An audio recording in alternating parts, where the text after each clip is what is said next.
बहरामपुर में अधीर रंजन चौधरी के खिलाफ एक पॉपुलर चेहरे को लाने की कोशिश की गई। देखा जा रहा है कि एक ज्योग्राफिकली मुसलमानों की वोटिंग्स की जो तादाद है बहरामपुर में काफ़ी ज़्यादा है, और इन तमाम चीज़ों को जहन में रखते हुए तृणमूल कांग्रेस द्वारा यूसुफ पठान को वहाँ फील्ड किया गया। लेकिन कुछ ऐसे कॉन्स्टिट्यूंसीज हैं जहाँ मुसलमानों की अक़लियत बहुत ज़्यादा है, लेकिन उस पर जो है तृणमूल कांग्रेस कह लें या सो कॉल अदर्स पॉलिटिकल्स पार्टी कह लें, वो मुसलमान कैंडिडेट को नुमाइंदा नहीं बनाते हैं।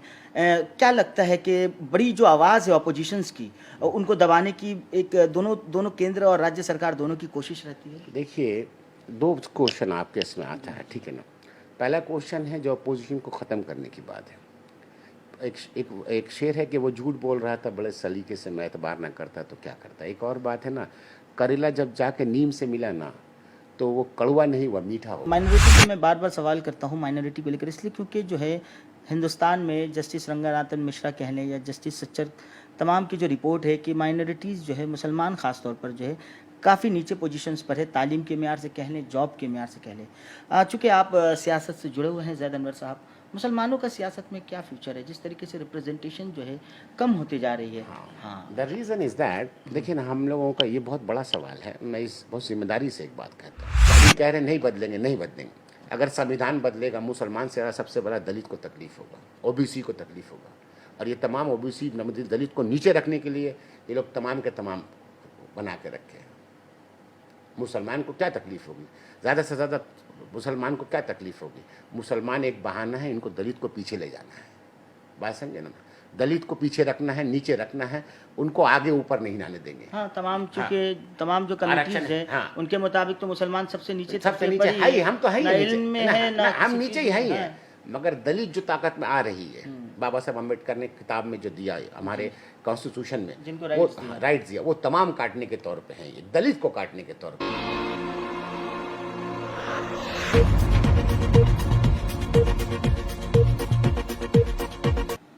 गुड आफ्टरनून, आदाब नाजरीन, आप देख रहे हैं दी लोकल जर्नलिस्ट और मैं हूं इकबाल। तमाम लोग जानते हैं कि लोकसभा चुनाव 2024 का बिगुल बज चुका है और 3 चरण के जो है मतदान हो चुके हैं, और इस वक्त हमारे साथ मौजूद है पॉलिटिकल चर्चा करने में ज़ैद अनवर साहब। आपको बता दूं, ज़ैद अनवर साहब वेस्ट बंगाल प्रदेश कांग्रेस कमेटी के सेक्रेटरी हैं, और हाल ही में गुज़िश्ता दिनों जो है बहरामपुर का दौरा कर आए हैं, जहां से जो है वेस्ट बंगाल प्रदेश कांग्रेस कमेटी के जो प्रेसिडेंट हैं अधीर रंजन चौधरी जी चुनाव के मैदान में हैं, और उनके सामने जो है तृणमूल कांग्रेस की जानिब से यूसुफ पठान हैं। तो बिना वक्त ज़ाय किए ज़ैद साहब से बातें करते हैं। ज़ैद साहब, welcome to the local journalist. कैसा दौरा रहा आपका? सबसे पहले जो ये हॉट है ये बताएं आप। दौरा एक एक्सपीरियंस होता है, उस एक्सपीरियंस से क्या गेन हो रहा है, क्या लॉस्ट हो रहा है। देखिए, वहाँ अधीर चौधरी साहब जो हैं, वो एक ऐसा नाम हो चुका है कि हर बच्चे से लेके बूढ़े तक, बुजुर्ग तक, औरतों से लेके नौजवान लड़कियां तक, और हिंदू मुस्लिम सिख ईसाई तमाम के तमाम, सभी के मुंह पे एक ज़बान पे एक अल्फाज है, एक नाम है, एक चीज़ है कि हमारे इलाके का लड़का जो यहाँ पैदा हुआ, जो 20-20 माइल दूर खड़ा होता था सोनिया गांधी के साथ खड़े होने के लिए, जब वो कांग्रेस शुरू किया करने के लिए, जो 20-20 माइल दूर खड़े होकर सोनिया गांधी को देखता था, राजीव गांधी को देखता था, इंदिरा गांधी को देखता था, आज अल्लाह का शुक्र है बरहमपुर की दुआओं का नतीजा है, बरहमपुर के लोगों का प्यार है कि वो पार्लियामेंट में उनके साथ बैठता है, और बैठ के एक ऐसे आदमी को जवाब देता है, जो झूठ का पूरा एक ऐसा लंबा और तवील बना के करता है, झूठ बना के रखता है और उसका जवाब देता है। वो बरहमपुर का नौजवान, ये बरहमपुर का एक ऐसा नेता, बरहमपुर का एक ऐसा बेटा, इस तरह का माहौल वहाँ बरहमपुर में बना हुआ है। एक जो है बंगाल में, एक बंगाल के लिए या हर जगह की चुनाव को कह लें कि लोग स्थानीय और गैर स्थानीय का जो एक मामला आता है, तो बहरामपुर में वो फैक्टर्स आपको दिख रहा है क्या, जो स्थानीय और गैर स्थानीय? क्योंकि यूसुफ पठान तो अब आप कह लें कि बाहर से आए हुए हैं, अ, हेलीकॉप्टर से लॉन्च कर दिया गया, लोग ये कह रहे हैं देखिए, तृणमूल कांग्रेस द्वारा। पॉलिटिक्स में तमाम ये बातें होंगी, मगर पार्टी क्या होता है? जब आपके घर की परेशानी आपका बंदा, आपके रिलेटिव्स नहीं जाने, अगर आपके घर में फौदगी हो जाए, हमारे घर में शादी हो जाए, जी बिल्कुल। और फौदगी में कंधा देने वाला मेरा पड़ोसी ही होता है, और शादी में मेरे घर में खाना खाने वाले रिश्तेदार और पड़ोसी होते हैं। इसी तरह पॉलिटिक्स में ज़रूरतें होती हैं। हमारा ज़रूरतें हमारे लोग जान सकते हैं, वो हिंदू हो मुसलमान हो उसके लिए बात नहीं है, मगर उसी उसी ज़मीन का बाशिंदा होना चाहिए। बंगाल की मिट्टी चिकनी है, यूसुफ पठान साहब को नहीं पता वो चिकनी मिट्टी में हम पैदा हुए, वो लाल मिट्टी में पैदा हुए। हम क्या काश्तकारी करते हैं उन्हें नहीं पता, हमें किस तरह से क्या पुल चाहिए, क्या क्या क्या हमें ब्रिज चाहिए, क्या हमें रोड चाहिए, इनको ये नहीं पता ना। तो एक इशारे पे चलने वाले लीडर बनाइएगा, या एक पुश्तैनी जो लोग वहीं रहते हैं, वहीं बड़े हुए, वही जीन है उनका, वो तमाम चीज़ ज़मीन से ज़बान से लोगों से मेंटलिटी से मिलते, जिसे इंग्लिश में नर्व्स कहते हैं, नर्व्स जानने वाले बंदे को पठाइएगा। तो ये लोग पढ़े लिखे, अभी हिंदुस्तान पढ़ रहा है अल्हम्दुलिल्लाह, और माशाल्लाह बंगाल तो पढ़ ही रहा है अल्हम्दुलिल्लाह। Bengal, what you thinks, Bengal का कॉल है कि जो लोग कल सोचते हैं हम आज सोचते हैं, ये बंगाल का परंपरा रहा है। तो वहाँ के लोग समझदार हैं। अधीर रंजन चौधरी के सामने आप दुनिया के पूरे हिंदुस्तान से कोई भी शख्स लाके खड़ा कर दे, अधीर रंजन चौधरी जीतेगा इंशाल्लाह। एक चीज़ देखने को मिलता है, जिस तरीके से आज पूरे हिंदुस्तान में अपोजिशंस को ख़त्म करने की कोशिश की जा रही है, केंद्र सरकार द्वारा कह लें और राज्य सरकार में जिस तरीके से जो एक कदम उठाया गया है, बहरामपुर में अधीर रंजन चौधरी के खिलाफ एक पॉपुलर चेहरे को लाने की कोशिश की गई। देखा जा रहा है कि एक जोग्राफिकली मुसलमानों की वोटिंग्स की जो तादाद है बहरामपुर में काफ़ी ज़्यादा है, और इन तमाम चीज़ों को जहन में रखते हुए तृणमूल कांग्रेस द्वारा यूसुफ पठान को वहाँ फील्ड किया गया। लेकिन कुछ ऐसे कॉन्स्टिट्यूंसीज़ हैं जहाँ मुसलमानों की अक़लियत बहुत ज़्यादा है, लेकिन उस पर जो है तृणमूल कांग्रेस कह लें या so called others politicals party कह लें, वो मुसलमान कैंडिडेट को नुमाइंदा नहीं बनाते हैं। क्या लगता है कि बड़ी जो आवाज़ है अपोजिशंस की, उनको दबाने की एक दोनों केंद्र और राज्य सरकार दोनों की कोशिश रहती है? देखिए, दो क्वेश्चन आपके इसमें आता है, ठीक है ना। पहला क्वेश्चन है जो अपोजिशन को ख़त्म करने की बात है। एक शेर है कि वो झूठ बोल रहा था बड़े सलीके से, मैं एतबार ना करता तो क्या करता। एक और बात है ना, करेला जब जाके नीम से मिला ना, तो वो कड़वा नहीं हुआ, मीठा हो गया। क्या हो गया? मीठा हो गया। तो बात क्या है, अमेरिका में इलेक्शन हो रही है, बात पे गौर करिएगा जी बोलिए। और हिंदुस्तान में इलेक्शन हो रही है। अमेरिका में ट्रम्प साहब ने 30,600 झूठ बोला है। मैं बीबीसी में देख रहा था, CNN में देख रहा था, 30,600 झूठ बोला है, और मैं BBC CNN में देख रहा था। खासियत क्या है अमेरिका की पता है क्या? एक प्रेसिडेंट, एक्स प्रेसिडेंट झूठ बोला, फिर वो नॉमिनेशन करके लड़ रहा है, मगर वहाँ का मीडिया सच बोल रहा है। बात पे गौर करिएगा। जी बिल्कुल बिल्कुल। वो 30,600 जो काउंट करके मैं आपको बता रहा हूँ ना, वो मैंने नहीं काउंट किया, वहाँ के मीडिया ने काउंट किया और पूरा लिस्ट दिया कि ये झूठ है, ये झूठ है, ये झूठ है। और एक हमारा मुल्क है कि एक आदमी शुरू से 2012 से झूठ बोल रहा है। और बदकिस्मती देखिए इस हिंदुस्तान के जनता की, जमहूरियत की या डेमोक्रेसी की बदकिस्मती देखिए कि हमारा मीडिया वो तमाम झूठ जितना कहा है, किसने? मोदी साहब ने, हमारा प्राइम मिनिस्टर, उसका कोई झूठ का लिस्ट नहीं है, इंतहाई नहीं है ना, इसकी इंतहाई नहीं है, और हमारी बात नहीं होती। तो इसमें सबसे बड़ा रोल अगर किसी न किसी का है, कुछ ऐसी बात है कि आज तक मीडिया झूठ बोल रही है, मगर जो दिल में होता है मुंह पे आ जाता है, ज़बान पे आ जाता है। जो दिल में होता है, दिमाग में होता है, ज़बान पे आ जाता है। कुदरत भी तो कोई चीज़ है। अगर वो घबराते नहीं मोदी साहब, तो वो जिक्र खैर नहीं लाते अपने दोस्तों का, कि उनके दोस्त उसके छूट रहे ना, जो फाइनेंशियली सपोर्ट कर रहे थे उनको वो छोड़ रहे हैं। अब क्या आपका रास्ता बदल रहा है। इससे साबित हो रहा है हम सरकार बना रहे हैं, इससे साबित हो रहा है इंडिया सरकार बना रही है, इंडिया आइलैंड सरकार बना रही है। अब आते हैं कि यहाँ रीजनल पार्टी जो है, प्रॉब्लम यह है कि कहीं ना कहीं दबाव होता है पॉलिटिक्स से पहले। इतनी चोरी होती है ना आज भी, उस चोरी को ढकने के लिए ना दबाव में ना आदमी के पास चॉइस नहीं होता है। आप बताइए यूसुफ पठान को खड़ा करने की क्या ज़रूरत थी? आपको यूसुफ पठान को नहीं, इतना ही क्रिकेट से शौक था, इतना ही क्रिकेट से प्यार था, क्यों नहीं उनको राज्यसभा आप भेज दिए है? हम लोगों को प्यार था कवि से, हमें प्यार था एक शायर से, हमें प्यार था एक शायर से, हमें प्यार था एक कवि से। वो नहीं, हमने उनको कहाँ भेज दिया? राज्यसभा भेजा कि नहीं भेजा? भेजा ना इमरान प्रताप साहब को। आपको प्यार था तो आप भी भेज देती हैं। क्रिकेटर को प्यार था, मोहब्बत था, आपका तो यहाँ पर कितने ही एमएलए था, एक उठाती उनको भेज देती, एक को पीछे कर लेती। मगर क्या था कि मुसलमानों को बद हुआ, कहीं ना कहीं अकलियत, ये 101% अकलियत बंगाल में डिसाइड करवाती है कि कौन ऊँट किस करवट बैठेगा। और ये प्यार मोहब्बत है, सेकुलर बंगालियों में और अकलियत का मिजाज सेम है। सेकुलर बंगालियों में और अकलियत का मिजाज सेम है। इतना अच्छा तालमेल है कि वह सेकुलर जो बंगाली हैं वो अपने आराम से, और जितने भी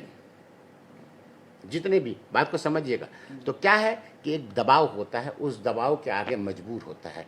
जेल किसी को पसंद नहीं है, चाहे आप सोने के जेल में हमको रखे या किसी को रखे, उस सोने के जेल भी उस जेल होता है। तो कोई ना कोई किसी को बचा रहा है और किसी को प्रॉमिस किया है कि मैं इसको नहीं जीतने दूंगा। मगर अल्लाह का शुक्र है, मैं यकीनन बोल रहा हूँ, मगर जमहूरियत इसी का नाम है कि एक चाय वाला वहाँ बैठ सकता है। आप यकीन जानिए कि अगर आपका 272 से ऊपर है तो आप चाय वाला को बैठा सकते हैं। वहाँ काला गोरा सादा पीला नहीं होता। उसी तरह ये जमहूरियत है। अधीर रंजन चौधरी फिर वहाँ जीतेगा।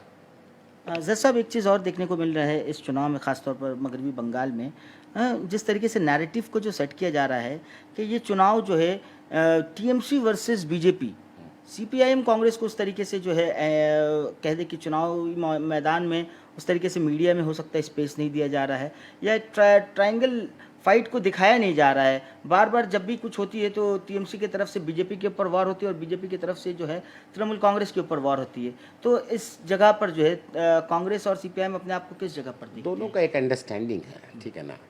जब एक्चुअली क्या हुआ है ना कि देखिएगा, फिर अमेरिका की बात इसलिए करता हूँ कि अमेरिका में ना अभी बाइडन वर्सेस ट्रम्प है। अवाम रास्ते पे चली आई है, बोली हमें थर्ड भी एक चाहिए था। I don't like both of them. इसलिए बाइडन का फॉरेन पॉलिसी फेल हो चुका है। फ़लस्तीन में काफ़ी लोग मरे, काफ़ी मतलब तादाद में लोग मरे। Biden is a failure at the moment in the old. और यूक्रेन में लड़ाई हुई। उसी तरह जब वहाँ के अवाम ने बोला हमें थर्ड वो चाहिए, जब यहाँ की अवाम भी यही कह रही है कि हम दोनों से थक चुके हैं, हमें कांग्रेस चाहिए वापस, हमें इंडिया चाहिए वापस, हमें लेफ्ट फ्रंट सपोर्टेड चाहिए वापस, थर्ड ऑप्शन चाहिए, मगर मीडिया उसे नहीं दिखा रही है। क्यों? पैसा उनके पास है। बात समझे ना, जितने भी रेवेन्यू जनरेट वाले सिस्टम हैं, इंस्टीट्यूट है, सब उनके पास है। तो बात तो उन्हीं की होगी। यही निज़ाम है। हमारे मुल्क में कैपिटलिज्म क्यों आया? Some one of the reason of this. आप बात समझ पा रहे हैं? कैपिटलिज्म जिस तरह से ग्रो हो रहा हमारे मुल्क में इकोनॉमिकली, वैसे अगर बात करिएगा, गरीब और गरीब और अमीर और अमीर हो रहा। रीज़न क्या है इसी के पीछे? तो एंड ऑफ द डे ये तमाम चीज़ आके यहाँ मिलती है कि जहाँ से रेवेन्यू जनरेट हो रहा है, जहाँ से इनके पास इतना काला मनी है, इतना गंदा पैसा है कि ये इनको हम बात लाने नहीं दे रहे टेबल पे। मगर आज इस मुल्क के तमाम दानिश्वर, बहुत अक्लमंद लोग हैं। आपके एक साइलेंस वोटर है, वो आपको रिजल्ट दिखाएगा 4 जून को इंशाल्लाह। आप देखिएगा, आप दूध का दूध पानी का पानी होगा। जिस तरीके से जो एक नारा लगाया जा रहा था केंद्र सरकार द्वारा, खासतौर पर बीजेपी के द्वारा, अब की बार 400 के पार, और कहीं ना कहीं जो है देखा गया पिछले 2 चरणों में जो वोटिंग परसेंटेज जो थी, और 10-15 दिनों के बाद जो है इलेक्शन कमीशन द्वारा उस परसेंटेज को, वोटिंग परसेंटेज को जो अनाउंस किया गया, जिसमें 5% का इजाफा दोनों फेजेस में देखा गया।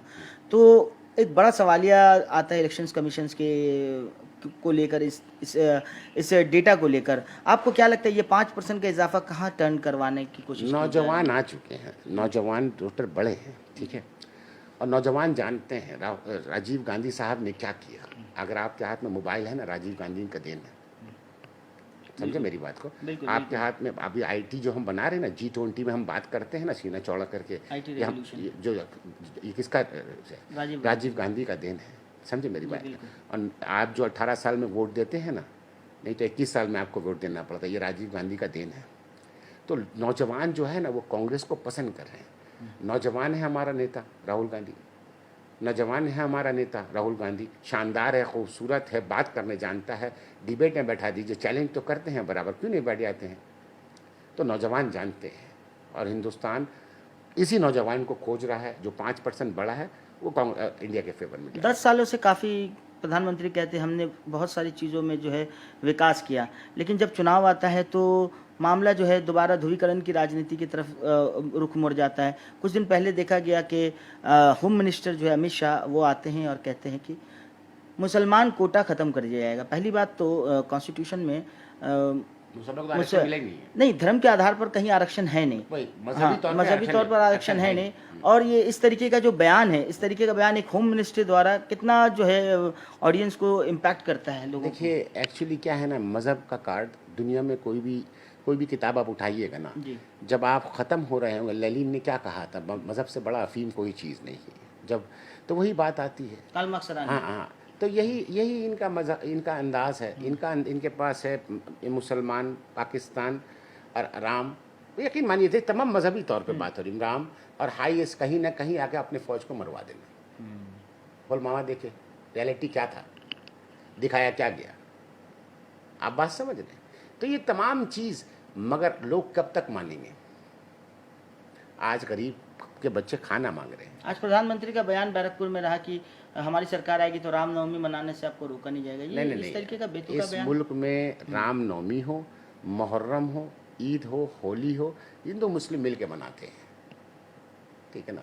एक दूसरे को हम लोग एडजस्ट करके चलाते हैं। ये आज से नहीं, बाबा आदम से हो चला आ रहा। बाबा आदम से मुराद ये है कि हमारे यहाँ मिसाल दिया जाता है जी, ठीक है ना। ये हिंदुस्तान से होने की, जब हम लोग कन्वर्टेड मुस्लिम हुए हम लोग तमाम, तो क्या उन लोगों ने गोली मार के रोक दिया क्या? नहीं ना। तो ये हम लोग को एक ज़माने से चला आ रहा है। आपकी मर्जी, आप जब कॉन्स्टिट्यूशन नहीं था तब भी हमें आज़ादी थी, भला हम पे राज किया अंग्रेज़ों ने, मुग़ल एम्पायर ने, मगर कहीं ना कहीं हमें आज़ादी थी, तभी तो हम कन्वर्टेड हुए हैं। तो ये चीज़ आज नहीं, एक ज़माने से चला आ रहा। और 1950s में जब हमें संविधान मिला तो संविधान से बड़ा कुछ नहीं है। अगर संविधान बदलने की बात है, अभी कह रहे नहीं बदलेंगे। अगर संविधान बदलेगा, मुसलमान से सबसे बड़ा दलित को तकलीफ होगा, ओबीसी को तकलीफ होगा।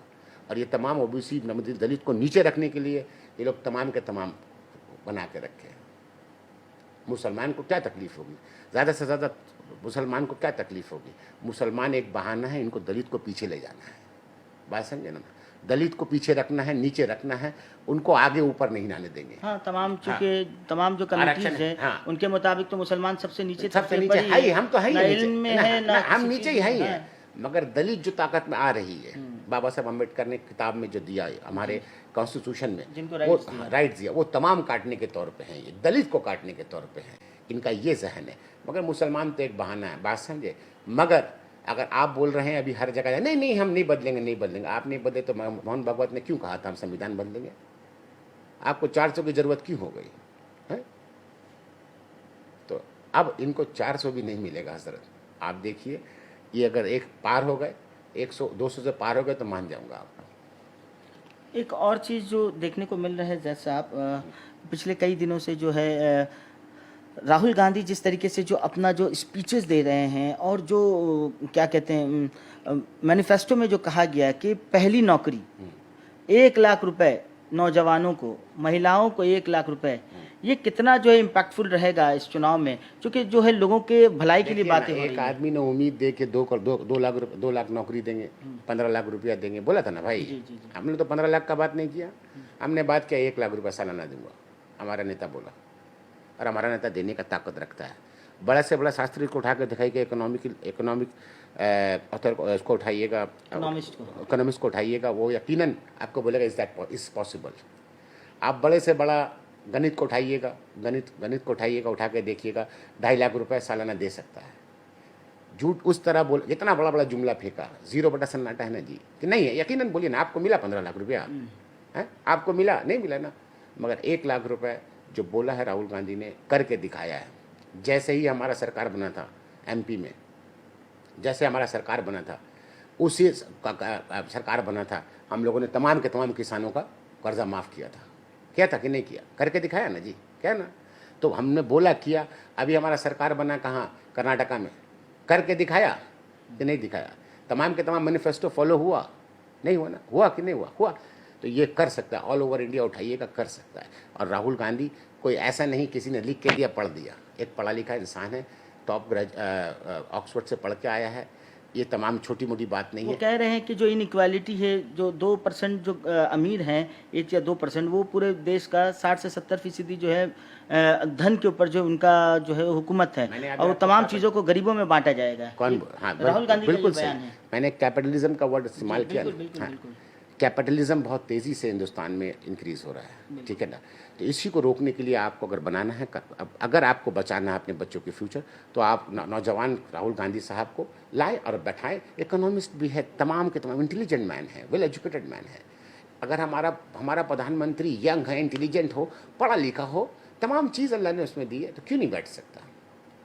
आखिरी सवाल जैद अनवर साहब, चूँकि देखिए माइनॉरिटी के मैं बार बार सवाल करता हूँ माइनॉरिटी को लेकर, इसलिए क्योंकि जो है हिंदुस्तान में जस्टिस रंगानाथन मिश्रा कह लें या जस्टिस सच्चर, तमाम की जो रिपोर्ट है कि माइनॉरिटीज़ जो है, मुसलमान ख़ास तौर पर जो है काफ़ी नीचे पोजीशंस पर है, तालीम के मेयार से कह लें, जॉब के मेयार से कह लें। चूँकि आप सियासत से जुड़े हुए हैं जैद अनवर साहब, मुसलमानों का सियासत में क्या फ्यूचर है, जिस तरीके से रिप्रेजेंटेशन जो है कम होती जा रही है?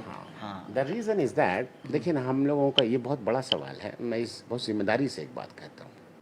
चूँकि आप लोग काफ़ी मेहनत करते आ रहे हैं। हमारी बात देखिए ना, बहुत सी बातें हैं। ये मुसलमान कहीं ना एक ऐसे लोग जाके बात करते हैं ना, जो ज़ाती मुफाद के लिए आगे जाते हैं। आप तारीख उठाइए और उठा के देखिए, आज सीएए आया, वेस्ट बंगाल की गवर्नमेंट, टीएमसी तमाम के तमाम अपने बंदे को लेके बाहर निकल गई। अगर वो वोट दे देती हमारे फेवर में, इंडिया के फेवर में, तो वो कानून नहीं बनता।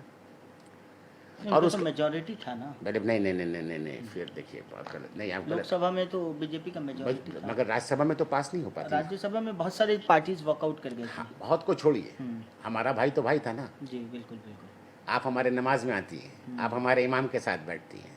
हाँ जी, नहीं, आप हमारे लिए रोज़ा खोलती हैं। क्या बात करते हैं आप, क्या बात करते हैं आप? अपने भाई से क्या उम्मीद रखते हैं? गैर तो दुश्मन है, दुश्मनी सही, दाना दुश्मन तो सही है ना, लड़ेंगे उससे। मगर जो अपना था उसने क्या किया, सवाल ये है ना। 3 तलाक में आप कहाँ थे? आप क्यों नहीं पूछते ये बात? इमाम हमारा अब यूज़ करिएगा, मुसल्ला हमारा यूज़ करिएगा, नमाज में हमारे आइएगा, दुआ हमसे लीजिएगा, हमारे लोगों को मुखातिब करिएगा। क्या बात कर रहे हैं आप रिप्रेजेंट बनिएगा मुसलमान का, मुसलमान की नेता बनेंगी आप। समर में दुपट्टा आप देती है, अल्हम्दुलिल्लाह, सब कुछ आप पढ़ती हैं, कलमा आप पढ़ लेती कभी कभी। क्या बात करती है? जहाँ लड़ने का पार्लियामेंट में, पहले सुनिए, पार्लियामेंट एक वोटिंग का राइट्स है, जो जहाँ तक हम अपने नुमाइंदों को चुन के देते हैं, वो एक जाके वोटिंग राइट करता है। सवाल ये है, इसीलिए मुसलमान को कहीं ना कहीं मजबूर इसी जगह हो जाता है कि बात एक ऐसे ओहदे की आ जाती है जहाँ बोलने की हिम्मत कोई नहीं करता, इसलिए कि कब्र से सब डरते हैं। बात समझ में आया? बंद अल्फाज में बहुत कुछ कह गया।